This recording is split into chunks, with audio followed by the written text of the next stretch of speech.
E a formação da favela no entorno de Belo Horizonte? A gente começa com a favela lá na floresta, né? As primeiras ocupações de favela vão ser... Não, a primeira favela de Belo Horizonte foi onde o conjunto do IAPI. Uhum.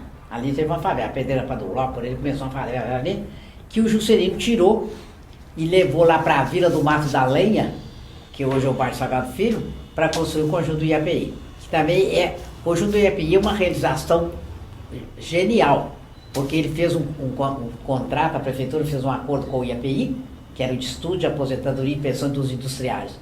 A prefeitura urbanizou a área, tirou só até lá e tal, e eles construíram.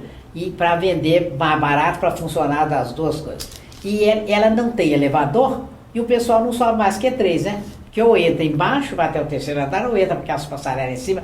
E ali tem igreja, tem mercado, é uma mini comunidade, aquilo é interessante.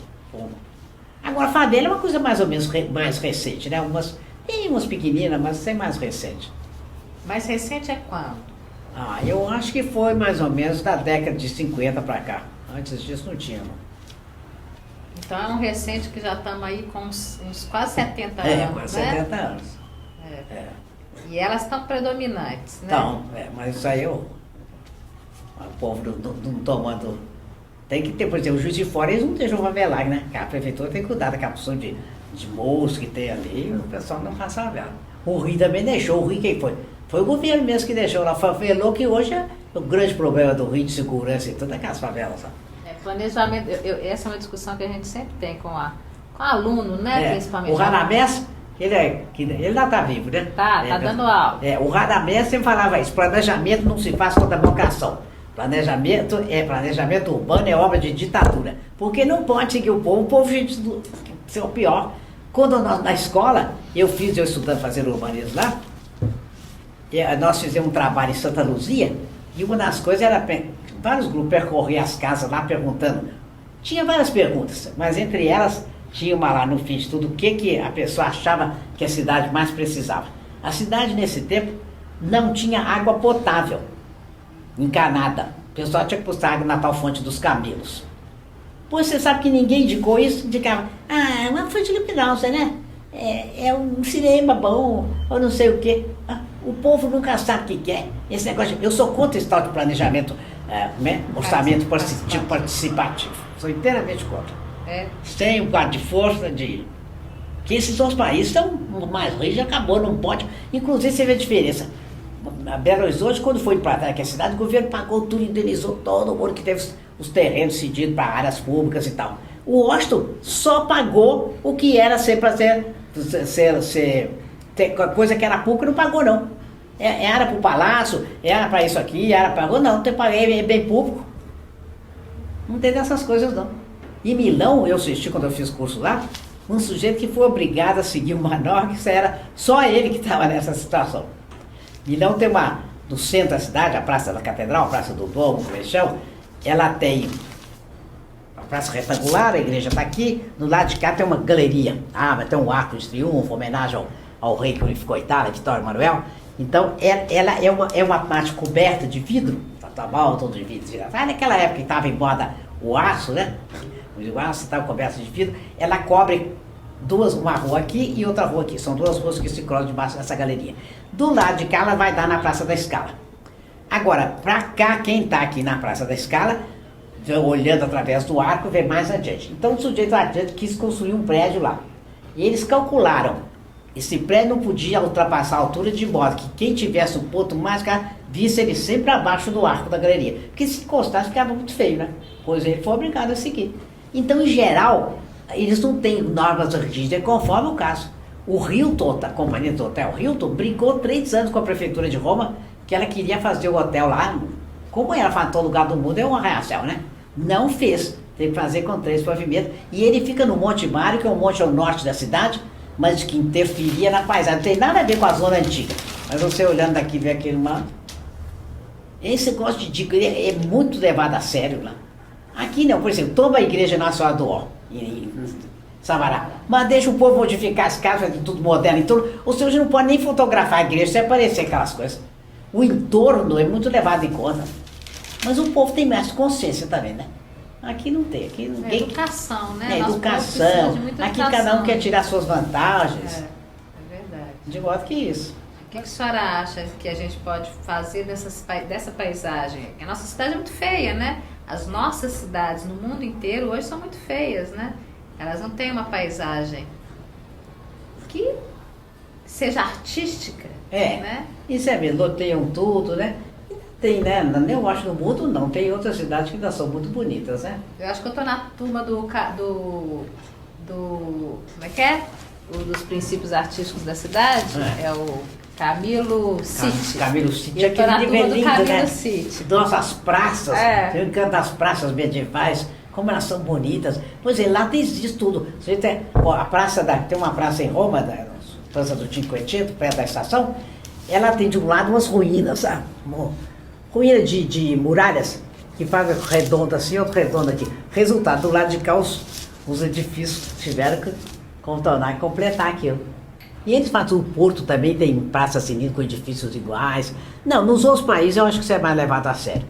O Brasil que não tem muito isso não. Acho que nos países assim, europeus, primeiro mundo, que primeiro, tiveram uma história medieval, românica medieval, gótica, essa história, né? Mas os países pobres, de uma forma geral, têm as grandes áreas de favelamento.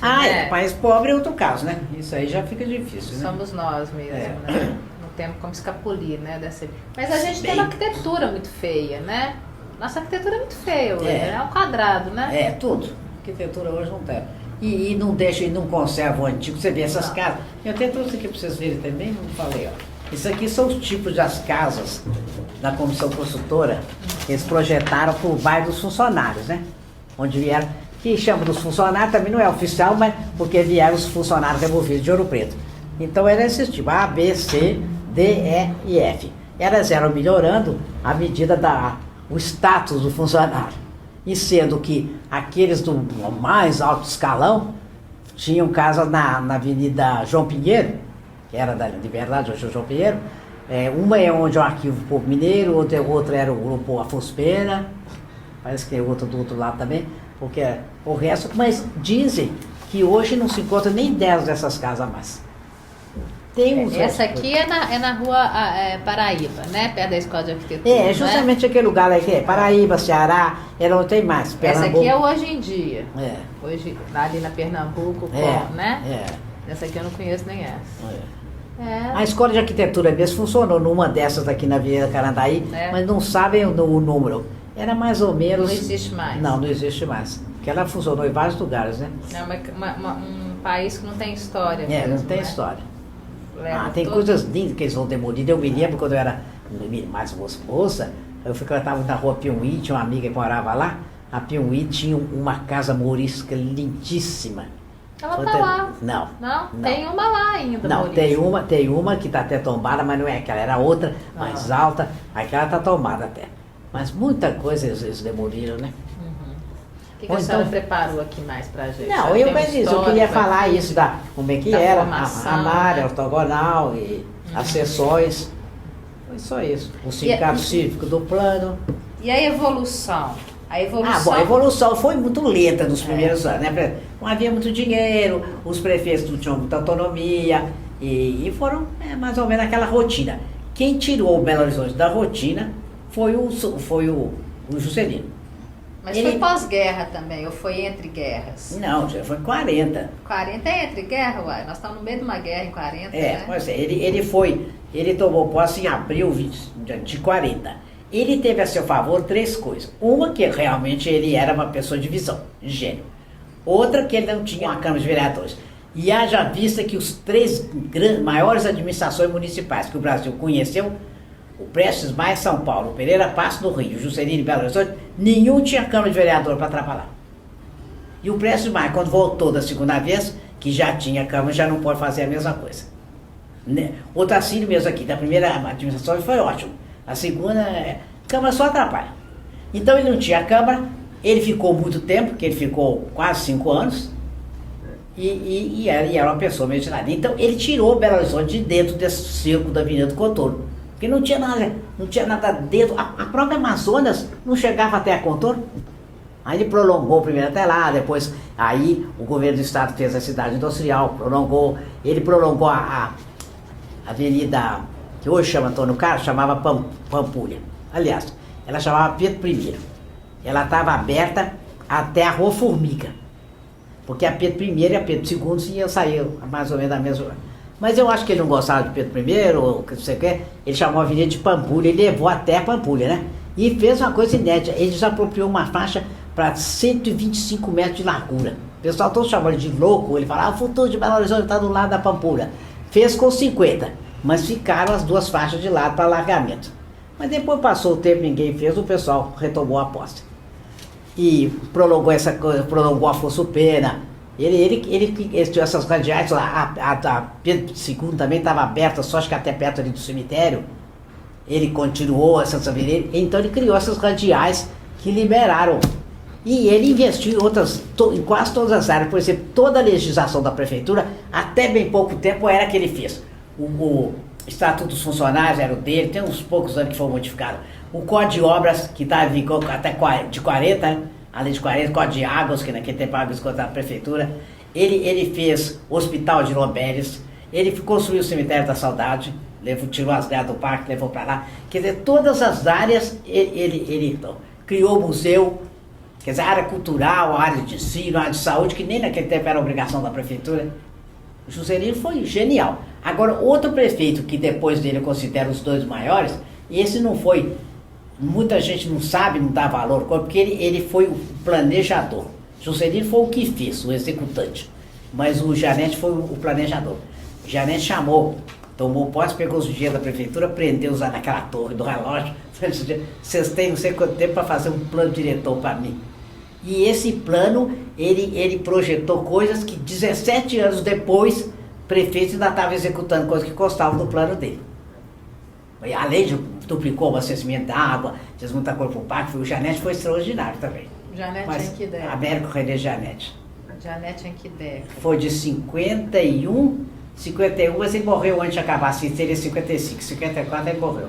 E era um tempo que a política fervia o DN contra a PSD, ele era o DN, ele foi trabalhar de manhã, voltou para almoçar, em casa, 1h da tarde, na mesa, ele cruzou o talher assim e caiu ali, morto. Mas ninguém, os inimigos não acharam nada para falar dele, nunca recebeu um centavo dos cofres públicos onde ele trabalhou. Foi secretário da Agricultura, quer dizer, recebia porque é obrigado, né? Ninguém pode trabalhar de graça. Mas distribuía. Na prefeitura era um mês com os motoristas, outro mês com não sei o quê, ele era idealista mesmo. O homem tinha uma correção de uma honestidade. E a evolução, assim, para fora da Avenida do Contorno, as colônias foram lugares marcantes nessa evolução da cidade, né? Porque onde se deu as colônias, as ex-colônias são núcleos que vão se desenvolver. Não, as ex-colônias, como eu te digo, elas fundiram, elas foram transformadas em ex-colônia por causa disso. Porque deixou de ser colônia. A colônia agrícola era para ser o cinturão verde, só para plantar verdura e abastecer a cidade. Quando tinha ex-colônia, elas puderam ser loteadas. E aí misturou com as zonas suburbanas e há muitos defeitos de traçado de certos bairros, que é por causa de ser ex-colônia. Por exemplo, a ex-colônia Carlos Prates era onde a Tereza Cristina e há dois e onde a Avenida Pedro II, né, que era o córrego do Pastinho. Então, os lotes, eles vinham todos nesse sentido, cumpridos. O pessoal, cada um tinha o seu lote. O que eles fizeram? Eles abriram uma rua no meio, lá para cá, lá para cá. O outro veio, mas assim, ela quase não tem ruas paralelas, quase não tem rua paralela a Pedro II. Nesse sentido, elas são todas assim, por causa do traçado. Então, quer dizer, foi Então eu acho que essa coisa toda defeituosa é aquela coisa, foi isso.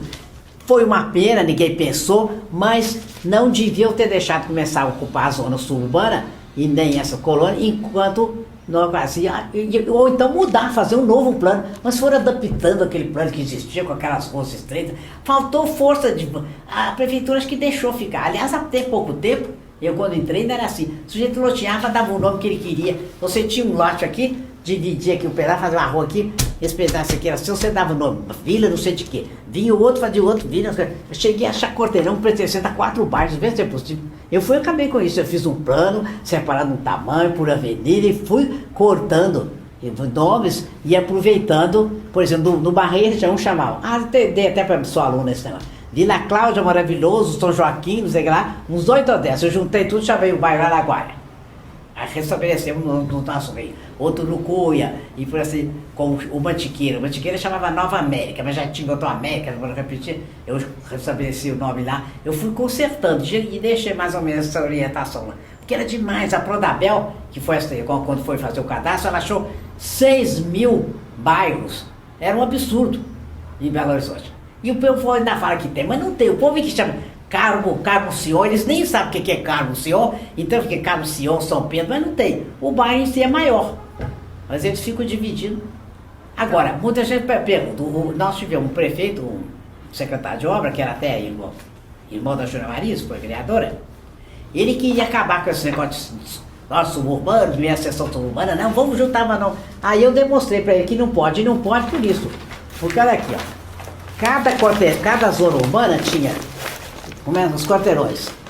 Ó, 1, 2, 3, 4, 5, tá vendo? A outra também, 1, 2, 3, 4, 5, 6. Se você junta essas 4 aqui, não te chama isso aqui tão baixo, você vai ter 4 quarteirões.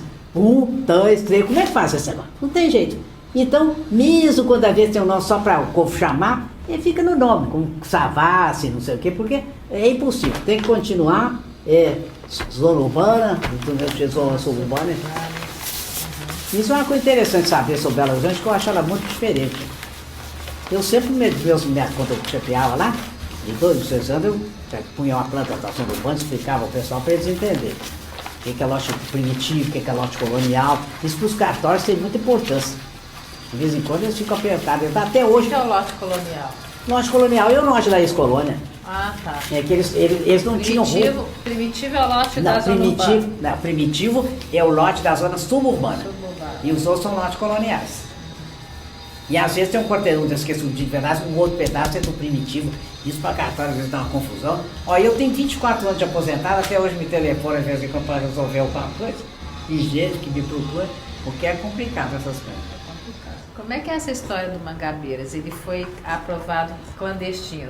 Como é que se aprova um barco que é clandestino? Clandestino? Tinha uma legislação especial, né? Ah. Foi feita uma legislação especial para aprovar. Aí que eu criei a comissão, que eu trabalhei nessa comissão esses anos todos, que eu dei até para as minhas relações dos aprovados, porque eles não se enquadram na legislação.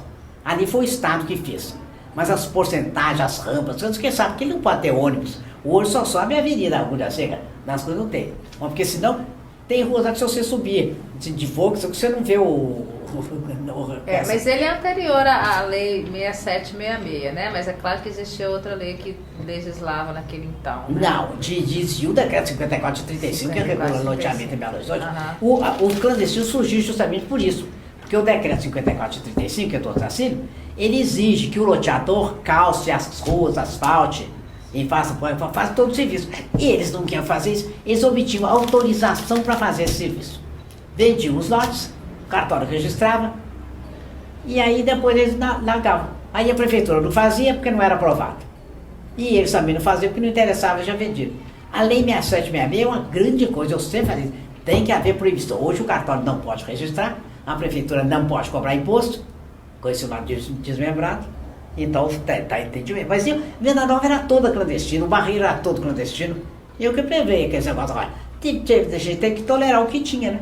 Mas pelo menos para o pessoal poder ter acesso à construção, poder ter o financiamento para a prefeitura fazer obra. Nesse decreto, não existia área de equipamento nem área verde, Existia. Né? Existia 8% para 8% para a área verde e um quarteirão para uma área para um equipamento, para escola, essas coisas. Um quarteirão de quê? Um quarteirão mais ou menos 7% da área que se calculava. Assim. 7%.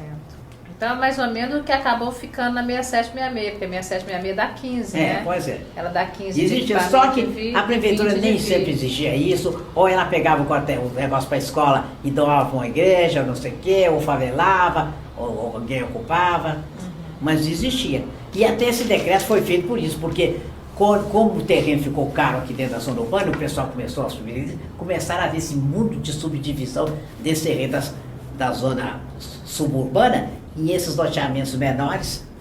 Por isso que houve uma época, em 1928, essa área loteada já era 3 vezes maior do que a dentro da cultura. Aí foi que eles tomaram providência. Mas já em 1928, eu achava que era depois. Bom, em 1928. Aí depois, em 35, ele foi sair. Aí já saíram umas primeiras leis, mas foi até do Tracílio. Chama, é decreto-lei, né? Porque é não tinha Câmara, então ele era... Podia ter o decreto. Decreto-lei 54 de 35. Então quer dizer que, hegemonicamente, Belo Horizonte estava loteado antes dos anos 50, já estava toda loteada. Ah, já.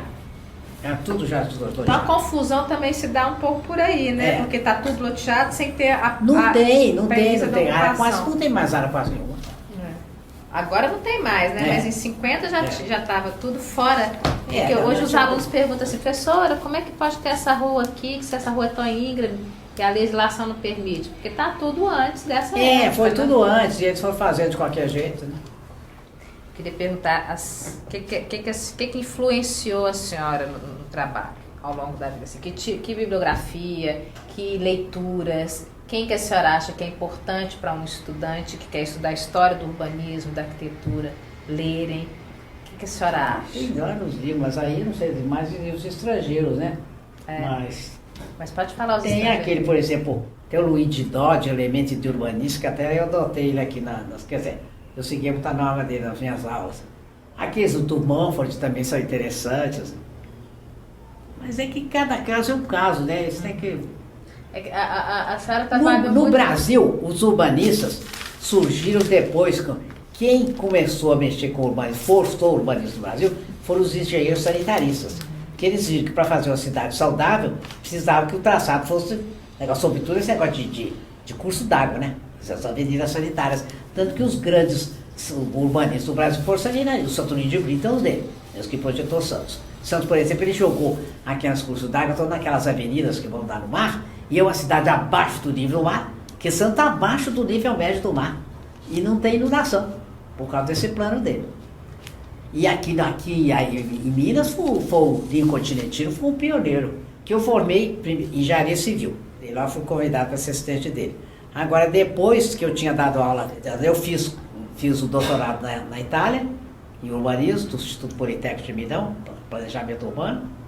Depois, aí eu quis registrar esse doutorado no CREA, mas o CREA, curso de pós-graduação não dá registro, você sabe, né? Só o curso graduação. Curso de formação. Aí eu fiz o da Escola de Arquitetura. Aí eu lecionei 13 anos na engenharia e 17, quase 18 na arquitetura. Bastava 25, porque mulher é só 25 na arquitetura. E a senhora, depois que saiu, não trabalhou, deu consultoria? Não, eu dei consultoria uns tempos, andei na escola, me chamava muito lá para ver, defesa de teste e tal. Mas depois eu falei, achei pra você também aproveitar, até viajei muito, exterior e tal. Agora, a senhora sempre trabalhou mais com a questão da academia e do setor público. A senhora nunca foi de fazer projeto, fazia também? Não, porque a prefeitura não impedia que a gente trabalhasse, porque nós fiscalizávamos. Eu fiz para fora, fiz código de obra para Ipatinga, para Timóteo, para Contagem, plano de lei de zoneamento para essa cidade, fiz projeto de uma avenida para Juiz de Fora, código de obra também, dessas coisas assim, para o município do interior, porque aqui a gente não podia exercer. A senhora estudou muito evolução urbana. Porque a minha cadeira era evolução urbana. Primeiro eu fui assistente do Walter Machado em teoria e prática do plano de cidade. Ele morreu acho que ano passado, ano atrasado. Eu idoso. Depois é que o João Boturrado, que era professor de evolução urbana 2, ele aposentou e eu fui de cara para reger a cadeira dele. E depois, os últimos anos, de 77 a 84, o José Geraldo aposentou e eu fiquei com as duas, ganhando por uma, naturalmente.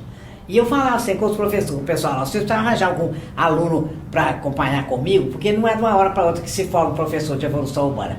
Que o professor de certas cadeiras, basta que seja um arquiteto bom para o projeto, com também boa didática, mas isso aqui demanda muito conhecimento histórico, de colecionar planta, Eu até doei muita coisa para a escola depois que eu aposentei. Não era uma hora para outra que se forma. E eles deixaram agora a cadeira optativa. Acho que agora nem existe mais. Não existe mais, pois é. E faz falta, né? Eu acho uma delícia. Tá falta. Como é que você vai fazer sem saber por quê? Você vê que essa cidade, tudo você explica a cidade pelo modo que ela foi criada. Você vê Porto Alegre, Pouso Alegre. Olha, Porto Alegre. Porto Alegre é aquele pontal assim, fechado aqui, as ruas todas daquele sentido, não tinha categoria, porque estava fechada. A própria cidade de Nova York, era fechada, a Wall Street era a rua da muralha, né? Onde a muralha fechava. Então a Broadway é a única que é diferente, porque ela saía da muralha assim, seguindo, por isso é que ela tem aquele traçado assim. Então várias virtudes ou falhas que a cidade tem, depende da origem, de como desenvolver. Já Paris é uma cidade extraordinária, por quê? Porque aquele que eles falam Osman, ele era Osman, né? Mas a pronúncia afrancesada, o tal barão que foi prefeito, ele demoliu, alargou aqui, porque a finalidade era mais até política, que o povo fazia barricadas, então deu aquelas grandes perspectivas. O que torna Paris uma cidade linda é isso, as grandes perspectivas, você vê longe, tudo. E até hoje eles fazem muita coisa, por exemplo, relativamente recente, quer dizer, do século XX foi que fizeram isso. Descobriram que o arco do triunfo das Tulherias, do Carrossel, e o arco do triunfo das Estrelas, situados a 3 km de distância, eram colineares. E não foi por acaso. O que eles fizeram? Demoliram o Palácio das Tulherias, transformaram só em jardim. Hoje você enxerga longe um arco assim, é uma beleza. Quer dizer, eles têm esse senso de beleza, de coisa. Mas o brasileiro não tem muito. O carioca tem mais. Eu acho que as obras urbanas do Rio embelezam, né? Que é aterro do Flamengo, né? Eles embelezam a cidade. São Paulo não. São Paulo é de uma falta de gosto, coisa horrorosa, sabe? É. Horrível aqui também. Aquele minhocão, que coisa horrorosa. Como é que faz uma coisa daquela? Horrível. Aquelas praças lá que não tem uma... A Roosevelt, eles transformaram aqui, fizeram estacionamento, mas deixaram a igreja isolada lá, ser uma mísera árvore em torno, coisa mais feia. Tem outra praça, eu acho que é... Ali no centro também, na Avenida Ipiranga, uma dela Princesa Isabel, que tem uma estátua mista do Duque de Caxias a cavalo, fica servindo de estacionamento. Então, que coisa, São Paulo é. Uma vez eu cheguei para um congresso que houve aqui, quando criaram as regiões metropolitanas, que até eu representei em Belo Horizonte e tal, eu perguntei a esse engenheiro, tá, por que no Rio eles embelezavam ao mesmo tempo em São Paulo, eles querem, porque São Paulo tem a cidade, tem o terceiro orçamento do país, tinha nessa época. Que era o primeiro da União, depois do Estado de São Paulo, depois e da cidade de São Paulo. Então ficam cada um, o Estado e a Prefeitura, como dinheiro, cada um querendo fazer obra, cada um faz aquelas coisas sem plano. Porque é horrível mesmo. Professora, com quem que a senhora trabalhou na prefeitura, assim, mais de perto, assim, que foi funcionário seu, que aprendeu com a senhora? Eu coloquei lá a Regina, que foi minha aluna nessa arquitetura, mas está aposentada também. Regina Simões Rocha, ela aprendeu a trabalhar comigo, foi dessa comissão de clandestino. Agora eu tive bons colegas lá engenheiros, todos aposentados, uns idosos, uns já morreram também. Nossa, a gente teve uma transição, né, como a senhora falou, dos jovens entrarem para aprender. Né? Para aprender. Saiu agora, todo mundo em bloco. Agora eu não sei como é que tá lá as coisas. Lá tinha gente boa, mas agora já tem muito tempo, tem muito tempo, né? E também eu falo, na arquitetura, o meu departamento tinha 15 professores. Só estão vivos eu e o Zé Geraldo Faria, que está com 101 anos. Mas ele foi... E o Radamés, não? Mas ele não era do meu departamento.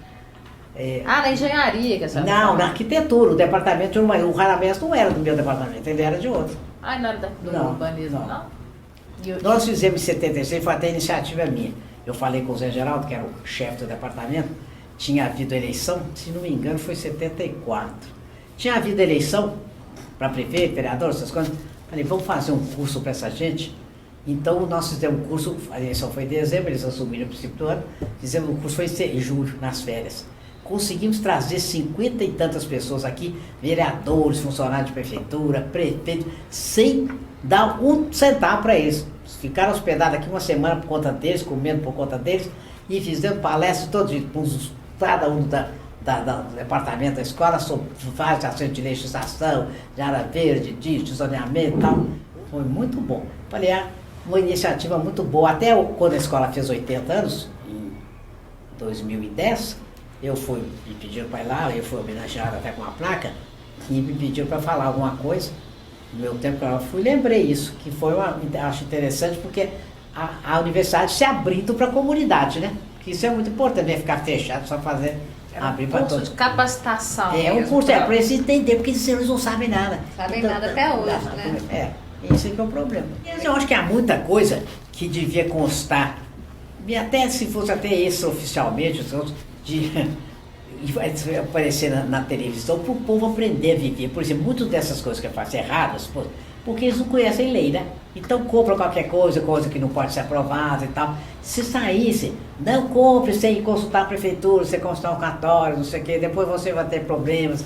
Essas coisas precisavam sair. Não um programa, diz que o povo mudar de canal. No intervalo de uma novela, intervalo de um jogo de futebol. O povo é muito mal informado, né? E todo mundo constrói, o filho casa, acaba mutuando, tudo, depois no fim fica uma coisa. E a prefeitura vai deixando. E não tem instruções, o povo não é instruído para isso. Professor, e aquele curso de urbanismo lá da escola? A senhora participou dele, aquela especialização? A senhora deu aula nele? Não, eu dei aula no curso de urbanismo antigo, né? Aliás, quando eu fui para lá foi antigo, que era 2 anos. A gente fazia vestibular, era para engenheiro, foi criado por lei federal. Era para engenheiros civis e arquitetos. Os arquitetos faziam prova só de sociologia. E os engenheiros faziam de sociologia e história da arte. Vestibular. E depois tinha teoria e prática para a cidade 1 e 2, no primeiro ano, evolução urbana 1 e 2, sociologia urbana, quer ver, a direito à administração municipal, que é uma cadeira importante, paisagismo. Era os engenheiros davam conta? O engenheiro civil, sim, porque o engenheiro civil tá para projeto também, né? Mas dava conta de paisagismo? Porque paisagismo tem muito mais essa questão da visada, né? Da percepção. Mas era só povo, geralmente quem ia gostar. Mesmo porque na Europa os engenheiros civis participam muito da parte de urbanismo. O curso que eu fiz na Itália, a maioria dos professores que era meio a meio, professores e alunos eram engenheiros. E era quase todo de prefeituras. Como é que a senhora considera que foi, na sua época, o ensino do urbanismo na escola? A senhora acha que ele era menos nobre do que o projeto de arquitetura, que se dava mais valor à arquitetura, à edificação, do que ao urbanismo? A senhora considera que tanto os dois tinham a mesma relevância para uma geração aí, que a senhora parou em 80? E 84 que a senhora parou, que eu aposentei, né? Então vamos dizer, nesses 30 anos, 54 a 84, a senhora considera que era igual? Os arquitetos saíam tão arquitetos quanto urbanistas da escola? Ou que se tinha uma... Não, talvez saíssem mais arquitetos, sabe por quê? Porque não tinha tanto mercado de trabalho. O mercado de trabalho para o urbanista é fundamental, é prefeitura, estado que faz essas obras, né? A não ser paisagismo. Então, talvez por isso, eu considero que eu gostei muito que o curso da Escola de Arquitetura era mais formado para a parte artística, social, e o curso que eu fiz na Europa era mais técnico, principalmente para circulação, transporte. Isso para a Europa é vital, né? Aqueles países tudo pequeno, tudo ligado aqui assim. Então, eu achei que a parte técnica de um se juntou a essa parte mais artística, mais social, humanística mesmo, de coisa. Eu achei que para mim foi muito bom. Os dois se completaram. O ensino é a única coisa que a gente dá e não perde. O professor não perde, pelo contrário, ele ganha. Ele está sempre reforçando aquilo. E está recebendo também influência de aluno, aprendendo com aluno. O ensino é muito gratificante sobre isso. Eu adorava o meu trabalho na prefeitura, mas também gostava muito de ensino. Aliás, eu me considero uma pessoa privilegiada, porque eu trabalhei naquilo que eu gostava. Porque quanta gente trabalha no que não gosta, né? E eu trabalhava exatamente naquilo que eu gostava. A senhora acha que a gente tem alguma coisa que pode melhorar hoje na formação dos arquitetos para conseguir solucionar mais? Porque hoje eles mais? juntaram os cursos, né? E juntaram mais para isso. Eu vou te falar, é porque tem uma turma que não queria engenheiro no meio. Então, se bem que eu acho que se os engenheiros quiserem, como tem uma força de lei criando isso, eles podem fazer uma certa matéria, fazer o curso. Mas para mim não interessa isso. E isso começou com o Silvio de Vasconcelos. Esse Silvio de Vasconcelos é que tinha essa ideia. Sabe, tirar os urbanistas, que é esse negócio de reformar. Mas eu até peguei uma época que fizeram uma reforma no curso, mas aí foi uma baderna. Entrava gente de várias áreas, mas aí depois, quando era na hora de dar o título, eles sem saber. Então dava urbanista para quem era arquiteto e engenheiro e urbanólogo para os outros. Mas acontece que tem gente, como eu conheço, que é advogado, e ele se acha urbanista, dá palpite de urbanista, que ele não entende nada. Inclusive, outro dia eu vi ele falando sobre o Abílio Barreto, porque ele é lá do Instituto Histórico. E ele fala que o Abílio Barreto chama o Abílio Barreto de urbanista. Está tudo errado. O Abílio Barreto foi um historiador de Belo Horizonte, um historiador excelente, de primeira água. Porque ele veio para cá, ele estava um menino aqui, um mocinho, quando veio para Belo Horizonte. Ele pesquisou tudo, ele escreveu a História Média, A história antiga e a história média. Pesquisou, levantou os nomes das famílias que foram desapropriadas, de tudo que você quer saber. Da história de Belo Horizonte, falou. Mas ele nunca se atreveu a não dar um palpite sobre o que é nada urbana. Nem opinião, nada. Como era natural. E depois dele não houve outro que escrevesse essa história tão completa, né? Tanto que reeditaram as obras dele, com anotações, eu até ajudei tudo no centenário. Agora, o outro que é interessante é do Otávio Pena. O Otávio Pena foi engenheiro da prefeitura e ele tem as notas cronológicas, o dele já tem mais o ponto de vista de um técnico, ele vai dando aquelas... Isso lá também é interessante. Mas esse cara falou isso, gente, quanta bobagem. Quando a senhora dava aula de evolução urbana, a senhora partia desde as cidades medievais, falando do desenvolvimento dela? Comecei toda. Ela começava no Egito, Caldeia, que aliás hoje acham que as Caldeias são mais antigas. A cidade assírio-caldaica, a cidade egípcia, depois é a cidade etrusca, romana, grega, aí vem o período clássico, né? Depois vem aí já é o período medieval, cidade medieval, depois o período do absolutismo, né, que é essa cidade de Paris, essas coisas todas, até os dias de hoje. Eu fazia um trabalho assim, eu escolhia uma cidade, arranjava dados, e o pessoal ia trabalhar as coisas, e às vezes eu dividia. Por exemplo, em Paris, nossa, até hoje eu encontro aluno que leva nada, eles fizeram um trabalho maravilhoso. Um fez sobre isso, outro sobre a parte, e depois todos apresentavam o trabalho em conjunto, e foi muito, muito bom. Outros fizeram Viena, porque na Europa tem uma cidade que você vê as fases da cidade pelo mapa, é impressionante. Viena, por exemplo, ela foi colônia romana, né? Vindobona. Tem o castro romano direitinho, que era o acampamento. Aí depois tem a parte medieval, então depois tem a parte já moderna. Outra é Barcelona, também está bem em carteira aquilo, a parte medieval, Milão. Nossa, tem para várias cidades esses estudos. Mas então Belo Horizonte está ótima também, né? Porque a gente também consegue perceber direitinho. Bom, Belo Horizonte aqui. Belo Horizonte que você pega, que é a parte foi planejada. Mas depois o resto já mistura. Mas já tem a parte mais moderna, por exemplo, a Pampulha, já foi loteada com urbanismo racional, né? Que nem só a linha reta e nem só a linha curva. Porque também tem gente que ouve cantar o galo, aquele bairro lá em Contagem. Eu conheço bem Contagem, que meu irmão morou lá há muitos anos. Eu já tenho prima, sobrinho para lá. Eldorado, lá, aquele é absolutamente plano. O camarada fez umas ruas assim, caracol, umas ruas assim. Porque eu ouvi falar, era um desenhista, era um prato. Eu ouvi falar que é bom assim. O negócio é seguir as linhas de curva, curva de nível, adaptar o terreno. Eu acho que... Será que tem alguma coisa que eu não lembrei de perguntar? Acho que eu lembrei de perguntar bastante, né? Eu acho que sim, né? Mas se vocês lembrar depois... A gente conversa. Aí você faz um esquema antes, você me dá qualquer coisa. Tá jóia. Eu acho que é obrigação da gente contribuir, né, Paulo? Eu acho que a senhora tem uma clareza muito boa de ouvir, né? Eu falo que eu só estudei escola pública. Colégio estadual, que eram de primeiro. Os professores do colégio estadual eram maravilhosos. Todos por candidatos, por concurso. Eu fico, tanto que eu não entrei para a universidade, eu senti um pouco de desapontamento, que eu achei que a universidade ia ser melhor ainda. E lá tinha muita gente que sabia, mas às vezes não era tão grande a didática. Tive que ser escanteio. Depois estudei na engenharia, fiz engenharia sanitária lá, comprei engenharia sanitária, fiz arquitetura, fiz urbanismo, ganhei bolsa de estudo do governo italiano. Eu tenho obrigação de retribuir com a comunidade o muito que eu recebi. O governo italiano me pagou tudo, desde a saída daqui de Belo Horizonte, estadia lá 2 anos. Mas com certeza a senhora retribuiu ensinando esses anos todos que a senhora ensinou na universidade. E eu defendi a tese, eu fiz um plano de fazer colocar de áreas verdes ao longo do Arrudas, fazer parte de paisagismo.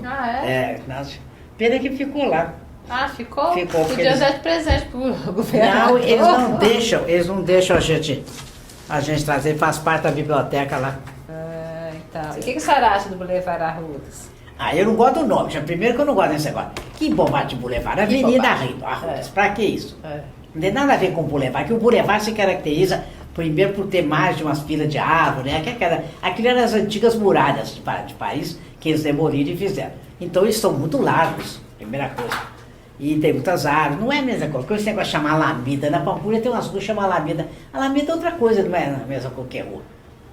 Como aqui eu fui para acabar com esse negócio de bairro chamado chácara, chamado vila, chamado jardim. Jardim era verde, eles tinham mania disso. Jardim Europa, eu provei, bairro Europa. Parque Jardim. Ainda Parque Jardim, olha que incongruência. Hoje em dia, infelizmente, tem muitas dessas bobagens. Mas eu... E o Boulevard? O Boulevard, bom, a gente tinha que fazer alguma coisa aí, mas podia ser melhor, né? É.